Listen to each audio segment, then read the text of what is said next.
그리스도의 계시와 실제적 복음 세 번째.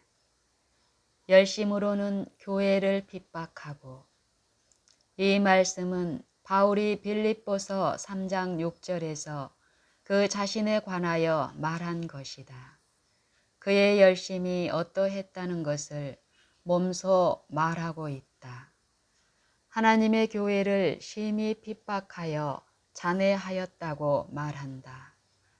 아그리빠 앞에서는 이렇게 말하였다.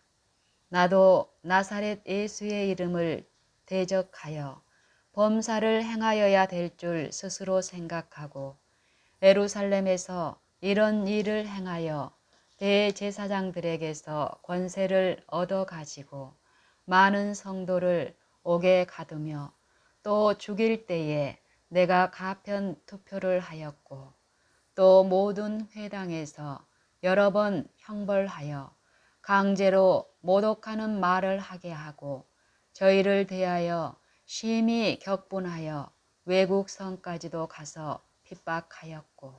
사도행전 26장 9절로 11절. 예루살렘에서 그의 생애를 잘 아는 유대인들에게 하는 연설에서 내가 이 돌을 핍박하여 사람을 죽이기까지 하고 남녀를 결박하여 옥에 넘겼노니 라고 말하였다. 사도행전 22장 4절. 그가 이렇게 한 것은 앞절에서 말한 바와 같이 하나님께 대하여 열심하는 자였기 때문이다. 열심히 이렇듯 대단하였기 때문에 이협과 살기가 등등 하였을 뿐이었다. 사도행전 9장 1절. 참 하나님을 믿는다고 말하는 사람이 그런 일을 하기를 즐겨할 만큼 하나님을 잘못 알고 있을 수 있을까라는 것은 거의 믿을 수 없는 일인 것 같다. 일찍이 그리스도인들을 가장 심하게 핍박했던 사람 중 하나인 다소 사람 사울이 수년 후에는 이렇게 말할 수 있었다. 오늘날까지 내가 범사의 양심을 따라 하나님을 섬겼노라. 사도행전 23장 1절. 비록 쓸데없는 돌뿌리만을 찾고 그리스도인들의 인내를 주목하며 죽어가면서도 진리를 증거하는 소리를 들을 때에 마음을 강하게 누르는 죄책감을 잠잠케 하려고 애썼지만 양심의 소리를 고의로 질식시키지는 않았다. 이와는 반대로 선한 양심을 보존하려고 힘썼으며 바리새인 유전에 아주 깊숙이 물들어 있었으므로 이런 불편한 양심의 가책은 숨기려고 했던 악한 마음을 드러내는 것임에 틀림없다고 확신하였다. 이와 같이 성령의 견책은 단지 얼마 동안 그에게 그리스도인들을 핍박하고 열심을 배가하도록 이끌었다. 세상의 모든 사람들 가운데서 스스로 의롭다 하는 바리새인이었던 사울은 기독교를 찬성하는 마음을 가지지 않았다. 그렇지만 그의 잘못된 열심은 하나님을 위한 열심이었으며 이 사실은 그로 하여금 기독교의 일꾼으로서 좋은 제목이 되게 하였다. 바울이 유대교를 지나치게 믿어. 바울의 유대교에 대한 신봉은 그 나라에서 많은 연갑자, 다시 말하면 자신의 나이 또래의 사람보다는 지나치게 앞섰다. 그는 유대 청년들에게 있을 수 있는 모든 유사한 점을 다 가지고 있었다. 히브리인 중에 히브리인일 뿐만 아니라 나면서부터 로마 시민이었다. 빌립보서 3장 5절, 사도행전 22장 26절로 28절.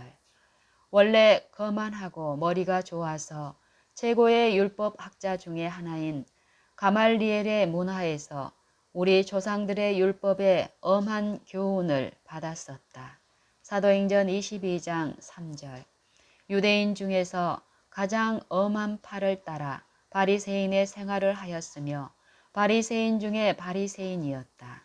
그러므로 다른 어느 사람보다도 조상의 유전에 대하여 더욱 열심히 있었다. 어른이 되어서는 그리스도인들이 사형 선고를 받을 때에 가편 투표를 하였다는 사실로 보아 그는 유대인의 대의회인 사내들인의 회원이었다. 이 위에 덧붙여 말하면 대제사장의 신임을 얻고 있어서 그 나라의 모든 해당장들에게 보내는 소개서를 쉽게 받았고, 그래서 이단자는 누구나 잡아서 결박할 수 있는 권세를 가지게 되었다. 그는 참으로 전도가 유망한 청년으로서 유대 지도자들이 자랑과 희망을 가지고 그를 보았으며 유대 나라와 종교를 전에 누렸던 영광으로 회복하는데 많은 기여를 할 것이라고 믿었다. 세상적인 견지에서 볼 때에 사울의 앞에는 유망한 장래가 있었지만 그러나 무엇이든지 그에게 유익하던 것을 그리스도를 위하여 모두 해로 여겼고 모든 것을 잃어버렸다. 빌립보서 3장 7절 8절 참조. 조상의 유전은 그리스도의 교가 아님. 바울은 내가 내 동족 중 여러 영갑자보다 유대교를 지나치게 믿어 내 조상의 유전에 대하여 더욱 열심히 있었으나 라고 말했다.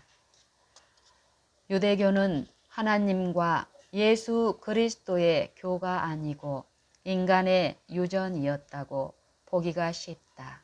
유대교를 구약의 교라고 생각하는 것도 큰 잘못이다.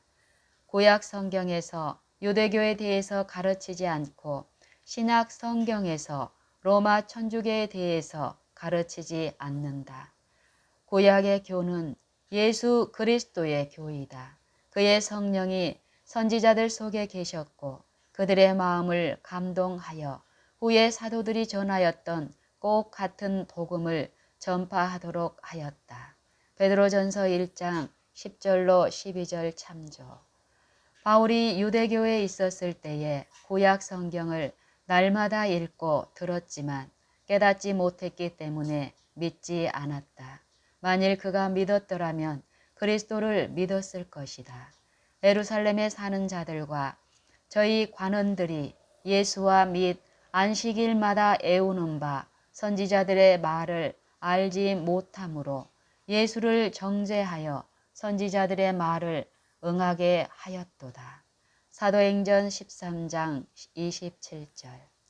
조상들의 유전이 예수님의 계명을 범하도록 하였다. 마태복음 15장 3절 참조. 하나님은 유대 백성에 대하여 이렇게 말씀하셨다. 이 백성이 입술로는 나를 존경하되 마음은 내게서 멀도다. 사람의 계명으로 교훈을 삼아 가르치니 나를 헛되이 경배하는도다. 마태복음 15장 8절로 9절. 안식일에 지도자들이 회당에서 성경 말씀을 읽었으며 이런 가르침에는 책망이 없었다. 예수께서 서기관들과 바리새인들이 모세의 자리에 앉았으니 그러므로 무엇이든지 저희의 말하는 바는 행하고 지키되 저희의 행하는 행위는 본받지 말라. 저희는 말만 하고 행치 아니하며 라고 말씀하셨다. 마태복음 23장 2절 3절. 예수께서는 모세와 그의 글에 대하여 조금도 정죄하는 말씀을 아니하셨다. 유대인들에게 말씀하시기를 모세를 믿었다면 또 나를 믿었으리니 이는 그가 내게 대하여 기록하였습니다. 요한복음 5장 46절. 그러므로 서기관들이 성경에서 읽고 명하는 것은 모두 따라야 하지만 그들의 본을 따라서는 안 되는 것이었다. 왜냐하면 성경 말씀에 그들이 순종하지 않았기 때문이다. 그리스도께서 그들에 대하여 말씀하시기를 또 무거운 짐을 묶어 사람의 어깨에 지우되 자기는 이것을 한 손가락으로도 움직이려 하지 아니하며 마태복음 23장 4절 이런 것들은 하나님의 계명이 아니었다. 그의 계명들은 무거운 것이 아니로다. 요한일서 5장 3절 그리고 이 무거운 짐들은 그리스도의 짐이 아니었다. 왜냐하면 그의 짐은 가볍기 때문이다. 마태복음 11장 30절 참조 우리는 갈라디아 신자들을 유혹하려고 했던 유대 교사들에 대해서 많이 들었고 다른 복음을 가르치고 있었던 그들이 유대인들이었다는 것도 알고 있다. 그러나 이들 유대 교사들이 새로운 개종자들에게 성경을 전하였다거나 또는 모세가 쓴 성경을 따르게 하려고 했다고 생각하는 잘못에 빠져서는 안 된다. 전혀 그렇지 않았었다. 성경을 떠나도록 인도하였으며 성경의 가르침 대신에 인간의 계명을 가르쳤던 것이다. 이것 때문에 바울의 마음이 상했던 것이다. 유대교는 율법과 선지자와 시편에서 가르치는 하나님의 교와는 전혀 달랐었다.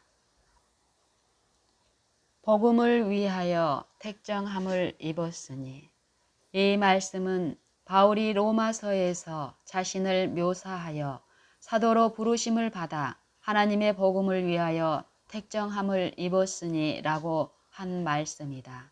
로마서 1장 1절 이와 같은 방법으로 바울은 하나님이 내 어머니의 태로부터 나를 택정하시고 은혜로 나를 부르셨다고 말한다. 사울 자신이 그리스도인이 되리라고 미처 생각하기 전에 하나님이 사울을 사도로 선택하신 것은 성경 말씀으로 볼 때에 분명하다.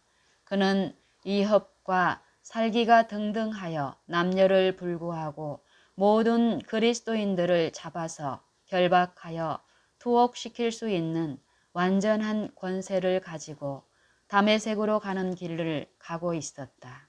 그런데 사울이 갑자기 가던 발걸음을 멈추었다. 인간의 권세의 손에 의해서가 아니고 하나님의 넘치는 영광에 의하여 정지되었다. 3일 후 주님은 아나니아를 사울에게 보내어 그의 눈을 보게 하시면서 이 사람은 내 이름을 이방인과 임금들과 이스라엘 자손들 앞에 전하기 위하여 택한 나의 그릇이라 고 말씀하셨다. 사도행전 9장 15절 하나님은 미친 사람처럼 핍박하는 사울을 붙잡으셨다. 왜냐하면 그를 사도로 택하셨기 때문이다. 그러므로 사울이 찾았던 가시채는 그를 부름받는 일로 돌이키는 성령의 노력이었다는 것을 알 수 있다. 이 일이 있기 얼마나 오래 전에 사울이 주의 사자로 택함을 받았었는가. 모태로부터 택정함을 즉 구별함을 받았다고 그 자신이 말하고 있다. 그런데 모태로부터 그의 필생의 사업에 택정함을 받은 사람으로서 사울이 처음은 아니다. 삼손의 경우도 그렇다. 사사기 13장 2절로 14절 참조. 침례 요한도 낳기 전에 그의 이름, 성격 및 필생의 사업에 대하여 묘사되어 있다. 주께서 에레미야에게 이렇게 말씀하셨다. 내가 너를 복중에 짓기 전에 너를 알았고 내가 태에서 나오기 전에 너를 구별하였고 너를 열방의 선지자로 세웠노라 하시기로. 에레미야 1장 5절 이방의 왕 고레스도 그가 태어나기 100여 년 전에 불리었고 하나님의 사업에서 그의 할 일이 계획되어 있었다. 이사야 44장 28절 45장 1절로 4절 참조. 이런 모든 일은 단편적인 일이기는 하나 모두 하나님께서 세상을 다스리고 계신다는 것을 우리에게 보여주기 위한 목적으로 기록된 것이다. 하나님이 처음부터 너희를 택하사 성령의 거룩하게 하심과 진리를 믿음으로 구원을 얻게 하심이니 라는 말씀은 데살로니가 사람들뿐만 아니라 모든 사람에게 하신 말씀이다. 데살로니가 후서 2장 13절. 이와 같이 부르심과 택하심을 굳게 해야 할 책임이 각 사람에게 있다. 모든 사람이 구원을 받으며 진리를 아는데 이르기를 원하시는 하나님께서 마찬가지로 모두에게 각각 사물을 맡기셨다. 그가 만드신 무생물까지도 하나님을 증거하지 않도록 버려두지 않으신 하나님이 지상 최고의 창조물이며 지성을 가지고 있는 인간으로 하여금 그들만이 할 수 있는 하나님에 대한 증거를 즐거이 하도록 하기를 기뻐하실 것이다. 사도행전 14장 17절, 로마서 1장 20절 참조. 모든 사람이 하나님을 증거하도록 택정함을 받았으며 그들의 할 일이 각기 정해져 있다. 성령께서는 모든 사람이 하나님께서 소명하신 일을 하도록 이끌기 위하여 줄곧 그들과 분투하고 계신다. 대심판의 날만이 인간들이 어떠한 놀라운 기회들을 팽개쳤는가를 드러낼 것이다. 사울은 지독한 핍박자였지만 큰 사도가 되었다. 다른 사람보다 더 큰 능력을 가진 사람들이 그 능력을 오직 악한 일을 하는 데에 발휘하였으나 만일 성령에게 복종했었더라면 그가 많은 선을 행할 수 있었으리라는 것을 감히 누가 상상이나 할 수 있겠는가? 누구나 바울과 같은 사람이 될 수는 없다. 그러나 각 사람이 하나님께서 주신 능력을 따라 하나님을 증거하도록 택정함과 부르심을 받았다는 사상을 일단 깨닫고 붙잡을 때에 생애에 새로운 의미가 주어질 것이다. 이 진리를 아는 지식은 우리의 삶을 더욱 실감 있게 만들 뿐만 아니라 우리 각 사람에게 주신 하나님의 뜻을 알기 위하여 구하고 전적으로 하나님에게 복종하도록 이끌어 하나님께서 우리에게 주신 일에 사용하실 것을 구할 것이다. 이것은 우리로 하여금 다른 사람들을 더욱 생각하도록 하고 최소한 멸시하지 않도록 할 것이다. 사람들이 여기저기서 활동하는 것을 볼 때에 하나님께서 각 사람에게 할 일을 주셨다는 것은 얼마나 놀랍고 기쁘고 한편으로는 엄숙한 사상인가. 그들은 지극히 높으신 하나님의 종들로서 각기 특별한 일을 할당받았다. 이것은 하나의 큰 특권이요 놀라운 의무이다. 하나님께서 원하시는 일을 하고 있는 사람이 얼마나 적은가. 우리는 하늘이 정해준 일을 하는 사람에게 조금이라도 방해가 되지 않도록 극히 조심하여야 한다. 기억해야 할 또 다른 일은 모든 사람에게 할 일을 주신 분은 하나님이시라는 것이다. 각 사람이 하나님으로부터 명령을 받고 사람으로부터 받지 않도록 조심해야 한다. 그러므로 우리는 사람들에게 그들의 할 일을 강제로 하도록 명령해서는 안 될 것이다. 하나님께서 우리들에게와 그들에게 분명히 가르쳐 줄 것이다. 만일 그들이 하나님의 명령을 듣지 않는다고 한다면 우리가 그들을 올바른 길을 가도록 지도하더라도 우리의 말을 들으려고 하지 않을 것이다. 걸음을 지도함이 걷는 자에게 있지 아니하니이다. 예레미야 10장 23절. 다른 사람의 발걸음을 지도하는 것은 더욱 어려운 일이다. 더욱 어려운 문제이다.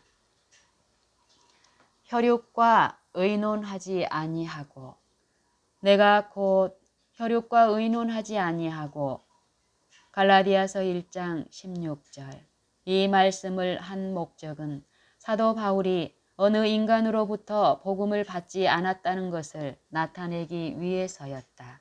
그는 그리스도를 보고 그를 영접하였으며 그 후에 아라비아를 거쳐 다메섹으로 돌아갔으며 개심 후 3년이 되어서야 비로소 예루살렘으로 올라가서 15일간 체류하면서 사도들 중 둘만 만나보았다.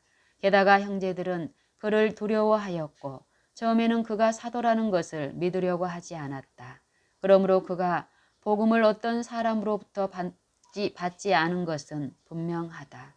그러나 바울이 혈육과 의논하지 않는 것에서 배울 점이 많이 있다. 물론 주님 자신의 말씀을 직접 들었기 때문에 그럴 필요가 없었던 것은 사실이다. 그러나 그가 취하였던 태도는 결코 흔한 일이 아니다. 예를 들면 어떤 사람이 성경에서 한 말씀을 읽고 그 말씀을 믿기 전에 어떤 다른 사람의 의견을 묻는다. 만일 친구 중에 아무도 믿지 않으면 그 말씀을 받아들이기를 꺼려한다. 그러나 만일 그의 목사나 어느 선생이 그 구조를 설명한다면 받아들인다. 혈과 육은 성령과 말씀을 대적한다. 또는 말씀에 너무나 분명하여 무슨 뜻인가를 물을 이유가 없을 수도 있다. 그때에도 내가 그 말씀을 행할 수 있을까? 너무나 큰 희생을 치르지 않을까? 하고 질문을 한다. 우리가 의논할 수 있는 가장 위험한 혈육은 자기 자신이다. 다른 사람으로부터 독립하는 것으로 충분하지 않다. 진리의 문제에 있어서는 자기 자신으로부터 독립하는 것이 가장 필요하다. 너는 마음을 다하여 여호와를 의뢰하고 내 명철을 의지하지 말라. 잠언 3장 5절. 자기의 마음을 믿는 자는 미련한 자요 지혜롭게 행하는 자는 구원을 얻을 자니라. 잠언 3장 5절, 28장 26절. 교황과 같은 사람은 오직 하나님에게만 속하는 자리에 앉아서 의논하려고 하는 자이다. 자신의 의논을 따르면서 자신을 교황과 같은 사람으로 만드는 사람은 다른 사람에게 독재하는 사람만큼 나쁘고 그 자신이 아닌 어떤 다른 교황 같은 사람의 의논을 따르는 사람보다 잘못될 위험성이 더 크다. 만일 어떤 사람이 완전히 이런 교황을 따른다면 로마 카톨릭의 교황을 받아들일 위험성이 더욱 많은 것이다. 왜냐하면 그는 다른 어느 사람보다도 로마 카톨릭 교황의 습관에 많은 경험을 가졌기 때문이다. 그러나 우리에게는 하나님의 말씀이 있기 때문에 어떤 것도 필요치 않다. 하나님께서 말씀하실 때 지혜 있는 사람은 즉시 순종하며 심지어는 자기 자신의 마음과도 의논하지 않는 것이다. 주님의 이름은 모사이며 그의 모략은 기묘하다. 이사야 9장 6절, 28장 29절. 그분의 말씀을 들으라.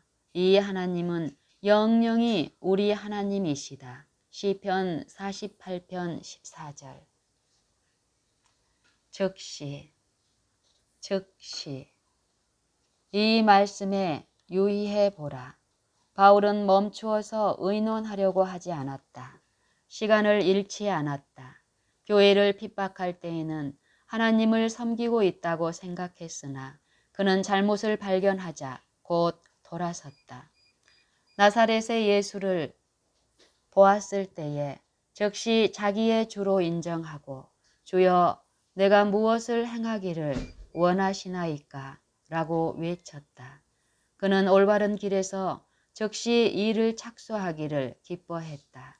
이것은 깊이 생각하여 볼 가치가 있는 하나의 모본이다. 누구나 진실한 마음으로 주의 계명을 지키기에 신속히 하고 지체치 아니하였나이다. 주께서 내 마음을 넓히시오면 내가 주의 계명의 길로 달려가리이다 라고 말하게 되기를 바란다. 시편 119편 60절 32절. 이방인은 이교도. 바울은 그리스도께서 자기 안에 나타나신 것은 이방인 가운데 그를 전하도록 하기 위한 것이라고 말한다.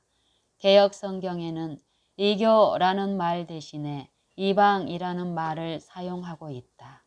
아무 차이가 없다. 두 가지 다 영어 성경에서 사용되고 있다. 왜냐하면 어느 말을 쓰나 다 한 헬라어에서 번역한 것이고 혹 구약에서라도 이와 같은 히브리어에서 번역한 말이 되기 때문이다. 몇몇 예를 들어보도록 하자. 고린도전서 12장 2절에서 너희가 알거니와 너희가 이방인으로 있을 때에 말 못하는 우상에게로 끄는 그대로 끌려갔느니라고 말씀한다. 이것은 이교도라는 평범한 말에서 온 것이며 이 구절 자체가 이방인은 곧 우상을 숭배하는 이교도라는 것을 보여주고 있다. 고린도인들이 원래는 이방인이었지만 그리스도인이 될 때에 그런 일을 버렸다는 것에 유의하여야 한다. 에베소서 2장 11절 12절에서 그러므로 생각하라. 너희는 그때에 육체로 이방인이요 손으로 육체에 행한 할례당이라 칭하는 자들에게 무할례당이라 칭함을 받는 자들이라. 그때에 너희는 그리스도 밖에 있었고 이스라엘 나라 밖의 사람이라. 약속의 언약들에 대하여 외인이요 세상에서 소망이 없고 하나님도 없는 자이더니 라고 말씀한다. 분명히 이방인이 되는 것은 매우 부러워할 수 없는 상태에 있는 것을 말한다. 우리는 하나님이 처음으로 이방인 중에서 자기 이름을 이활 백성을 취하시려고 저희를 권고하신 말씀을 볼 수 있다. 사도행전 15장 14절.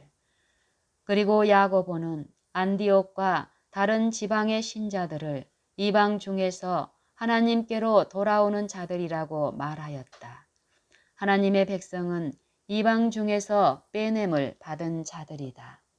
그러나 빼냄을 받을 때에 이방인으로서는 끝이 났다.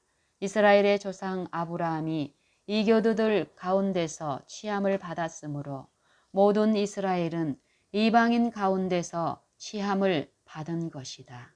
여호수아 24장 2절 참조. 이와 같이 하여 이방인의 충만한 수가 들어오므로 온 이스라엘이 구원을 얻을 것이다. 로마서 11장 25절 26절. 시편 2장 1절로 3절에 어찌하여 열방이 분노하며 민족들이 허사를 경영하는고 세상의 군왕들이 나서며 관원들이 서로 꾀하여 여호와 그 기름받은 자를 대적하며 우리가 그 맨 것을 끊고 그 결박을 벗어버리자 하도다 하였다. 여호와의 그 기름 부음 받은 자 곧 그리스도 기름 부음 받은 자를 대적하여 얼마나 많은 사람들에게 이 말씀이 성취되고 있는가. 그들은 의기양양하게 이방인에게 십계명을 지키라고 명령하는 곳을 보여달라고 외친다.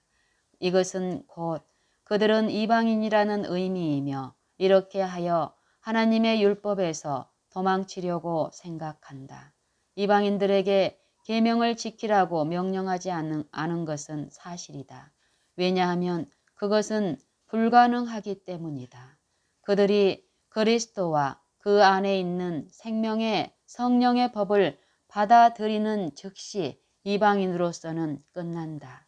하나님이 얼마나 사람들을 그들의 이방인 상태에서 구원하시려고 열망하시는가는 그리스도는 말할 것도 없고 사도 바울을 보내어 그들을 자기에게로 이끌려고 하는 데서 볼 수 있다. 이방인의 선지자. 이와 연관하여 보아 하나님께서는 오늘날과 마찬가지로 3000년 전에도 이방인이 괘씸하고 돌아오기를 열망하셨다는 것은 주목할 만한 가치가 있다. 그리스도의 초림전뿐만 아니라 후에도 계속 그들에게 복음을 전파하였다. 바울을 이방인에게 특별히 보낸 것은 사실이지만 그가 이방인에게 복음을 전한 최초의 사람은 아니다. 이방인을 위한 사도로 알려져 있었고 가는 곳마다 유대인에게 그들이 듣고자 하는 동안 전하였다. 그리스도의 전에도 이와 마찬가지였다. 많은 하나님의 사람들을 통하여 하나님이 이방인 가운데 전하여졌으며 특별히 에레미야는 이방인 곧 이교도에게 보내는 선지자로 택함을 받았다. 네가 태에서 나오기 전에 너를 구별하였고 너를 열방의 선지자로 세웠노라고 말씀하셨다. 열방이라는 말로 번역한 히브리 말은 보통 이교도라고 번역한 말과 똑같은 말이다. 어찌하여 열방이 분노하며 시편 2편 1절 너희는 열국에 이렇게 강포할지어다. 너희는 전쟁을 준비하고 사면의 열국아 너희는 속히 와서 모일지어다. 요엘 3장 9절로 11절 이 구절들에서 이방이나 이교라는 말은 에레미야 1장 5절의 열방이라는 말과 같은 말이다. 이것은 옛 성경과 개역 성경을 비교하여 알 수 있다. 그러므로 주께서 에레미야에게 너를 구별하였고 열방의 선지자로 세웠노라고 말씀하셨다. 어느 시대를 막론하고 하나님은 그의 진리를 유대인이나 이방인이나 간에 어느 한 민족에게만 국한시켰다고 말하지 않도록 하자. 유대인이나 헬라인이나 차별이 없음이라 한 주께서 모든 사람의 주가 되사 저를 부르는 모든 사람에게 부요하시도다. 로마서 10장 12절 전도하는 새 개종자 바울이 개종하자마자 각 해당에서 예수의 하나님의 아들이심을 전파하니 사도행전 9장 20절 그와 같이 능력 있게 즉시 전파할 수 있다는 것은 기이한 일이 아니겠는가. 정말로 그렇다. 어느 사람이나 그리스도를 전파할 수 있다는 것은 기이한 일이다. 누구나 진리 그대로 그리스도를 전파할 수 있다는 사실은 육신으로 나타나신 그리스도만큼이나 신비이다. 그러나 아무도 바울이 아무런 연구 없이 곧바로 지식을 얻었다고는 생각하지 말라. 그의 모든 평생을 바쳐서 성경을 부지런히 연구하였다는 것을 잊어서는 안 된다. 랍비가 히브리어 성경을 모두 또는 대부분을 외워서 암송하는 것은 드문 일이 아니며 다른 어떤 동년배들보다 훨씬 뛰어난 바울이 성경의 말씀을 잘 아는 것은 머리 좋은 학생이 구구단을 외우고 있는 것과 같은 것이다. 그러나 그의 마음은 조상들의 유전으로 눈멀어 있었으며 또 동시에 이것은 그의 뇌리 속에 깊이 박혀 있었다. 그가 다메섹으로 가는 도중 빛이 그에게 비추었을 때에 눈이 먼 것은 그의 마음의 눈멀물 말한 것임에 불과하다. 그리고 아나니아가 그에게 말했을 때에 눈에서 떨어진 비늘은 그의 안에 있는 말씀이 비추어 나오고 유전의 어둠이 사라진 것을 말해준다. 바울의 경우는 일찍이 성경을 읽거나 연구한 적이 없는 새 개종자들의 경우와 매우 다르다. 이와 같은 사람이 참으로 그리스도께서 그에게 한 일을 말할 수 있고 그것으로 많은 선한 일을 할 수 있을 것이다. 그러나 사람들에게 생명의 도를 완전하게 가르쳐주고 그들을 의의 길로 인도할 수 있기 위하여는 많은 성경 연구가 필요하다. 아라비아 광야의 바울. 많은 사람들은 바울이 그 놀라운 계시들을 받고 하늘로 이끌려 가서 말할 수 없는 말을 들은 것은 그가 아라비아에 있을 때였다고 생각을 해왔다. 고린도후서 12장 4절. 그렇게 생각할 수도 있지만 그가 하늘의 사물을 계시로 본 것은 그때에만 국한시켜 결코 생각할 수가 없다. 사도는 그의 온 생애를 하늘과 밀접한 교통을 하는 생애로 보냈으며 그러므로 하늘에서 보이신 것은 하늘에 대한 계시가 그의 눈에서 감추어지지 않았다고 확신할 수 있을 것이다. 사도행전 26장 19절. 하늘에서 보이신 것은 하늘에 대한 계시가 그의 눈에서 감추어지지 않았다고 확신할 수 있을 것이다. 사도는 그의 온 생애를 하늘과 밀접한 교통을 하는 생애로 보냈으며 그러므로 하늘에서 보이신 것은 하늘에 대한 계시가 그의 눈에서 감추어지지 않았다고 확신할 수 있을 것이다. 또 역시 전도가 그의 필생의 사업이었기 때문에 줄곧 아라비아에만 있으면서 연구하고 명상하면서 보내지 않았다는 것도 확신할 수 있다. 그는 너무나 가혹한 핍박자였으나 하나님의 은혜를 너무나 풍성히 받았으므로 그 은혜를 다른 사람에게 나타내지 않은 모든 시간을 잃어버린 시간으로 여겼으며 만일 복음을 전하지 아니하면 내게 화가 있을 것이미로라고 느끼었다. 고린도전서 9장 16절. 바울은 개종한 즉시 다메섹에 해당해서 전도하였으며 그 후에 아라비아로 갔다. 그러므로 아라비아 사람들에게도 복음을 전했다고 결론을 내리는 것은 극히 당연할 뿐이다.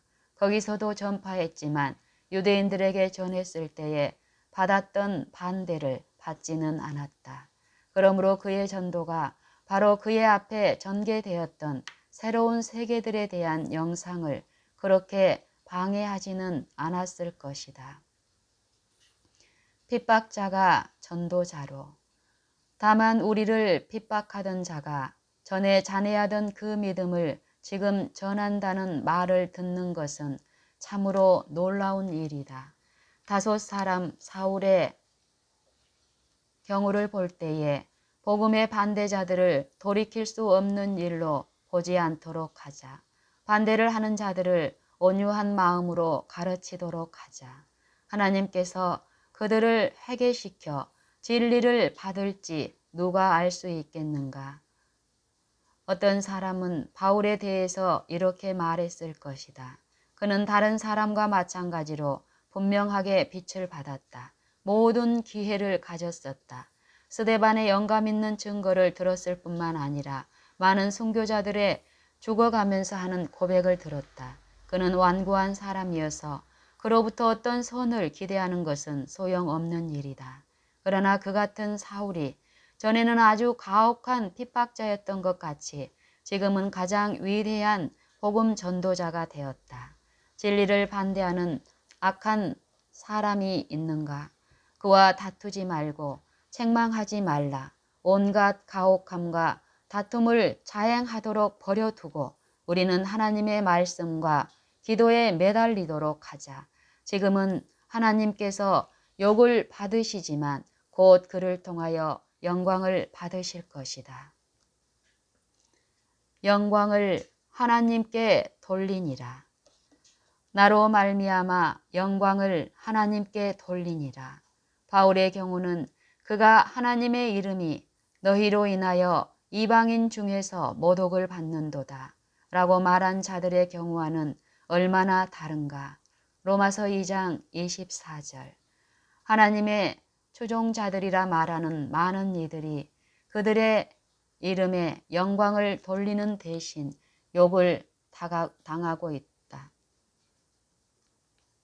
하나님의 추종자들이라 말하는 많은 이들이 그분의 이름에 영광을 돌리는 대신 욕을 당하게 하고 있다. 하나님의 추종자들이라 말하는 많은 이들이 그분의 이름에 영광을 돌리는 대신 욕을 당하게 하고 있다. 그러므로 하나님의 이름이 우리로 말미암아 욕을 당하는 것은 우리 자신이 공공연하게 욕하는 자들이 되는 것만큼 나쁘다. 우리가 어떻게 그분의 이름이 욕을 받게 할 수 있는가? 너희 빛을 사람 앞에 비치게 하여 저희로 너희 착한 행실을 보고 하늘에 계신 너희 아버지께 영광을 돌리게 하라. 마태복음 5장 16절. 요약. 이제 1장을 전반적으로 간단하게 살펴보도록 하자. 1절부터 5절까지의 문화는 서신을 써 보낸 자의 이름과 부르심 및 그의 권위에 대해 말하고 있다. 이와 동시에 그리스도는 하나님이시라는 사실을 언급하고 있다. 아버지 하나님과 아들 예수 그리스도로부터의 축복을 말하고 있다. 그리스도는 그 자신을 우리의 죄를 위하여 주시고 사셨으며 그리하여 이 악한 현 세계에서 우리를 구원하시려고 하셨다. 우리의 죄는 이 악한 현재의 세계를 이루고 있다. 우리의 죄는 그리스도의 것이 되었고 우리의 것이 아니다. 그러므로 우리의 죄를 위하여 그 자신을 들이신 그의 죽으심과 부활의 권능에 의하여 우리는 그 죄들로부터 보호를 받을 수 있다. 우리를 구원하시는 것이 하나님의 뜻이므로 우리를 받아주시는 것에는 의심할 여지가 없다. 하나님께 영광을 돌려야 한다. 왜냐하면 나라와 권세는 하나님께 속하기 때문이다. 그 다음의 두 구절은 이 서신을 써 보낸 때에 갈라디아 교회의 상태를 말하고 있다. 이 서신을 쓴 이유를 알려주고 있다. 그들은 하나님을 떠났고 그리스도의 복음을 왜곡시키고 모든 믿는 자들에게 구원을 주는 하나님의 능력인 오직 하나밖에 없는 복음 대신에 다른 거짓된 복음을 전하는 사람들의 미혹을 받고 있었다. 그 일의 놀라움은 에레미야 2장 12절 13절에서 말씀한 것과 같은 것이다. 너 하늘이 이 일을 인하여 놀랄지어다. 너 하늘아 이 일을 인하여 놀랄지어다. 그런 후에 다음의 2절 8절 9절에서 그것이 사도 자신이나 하늘로부터 온 천사이든 간에 그가 전한 것 외에 어떤 다른 복음을 가르치려고 하는 사람은 누구에게나 저주를 선언하고 있는 것을 볼 수 있다. 이것은 당시 사태의 심각성을 보여주고 있다. 갈라디아 형제들은 거짓 복음을 전파하는 저주받은 전도자들로 말미암아 저주 아래 있었다. 이렇게 말한 후에 10절로 12절에서 사도는 그 자신이 하나님의 종이라고 말하고 있다. 왜냐하면 하나님만을 기쁘게 하려고 하고 사람을 기쁘게 하려고 하지 않기 때문이다. 사람들을 곁길로 가게 하는 전도자들은 듣기 좋은 것, 즉 인간의 성정에 맞는 일들을 전하여 그들을 따르게 할 것이다. 그러나 바울은 그가 하늘로부터 직접 받고 어떤 사람으로부터 받지 않은 하나님의 분명한 진리만을 전하였다. 끝으로 바울 개인의 생애에 대한 이야기를 조금 시작하여 2장의 중간에까지 계속되는 것을 볼 수 있다. 여기서 바울은 그가 개종하기 전 교회를 핍박했던 그의 생애를 언급하고 그의 안에 그리스도의 계시였던 그의 계심을 말하며 그가 어떻게 부름을 받고 얼마나 재빨리 그 부름에 응하였는가를 이야기하며 그가 원했다 할지라도 그의 앞서 믿었던 사도들과 형제들로부터 복음을 받을 기회가 없었다는 것을 보여주고 있다. 왜냐하면 개종한 후에 수년간 그들과 관계를 가지지 않았기 때문이다. 우리가 앞으로 나아가면 힘이 더욱 분명히 나타날 것이다.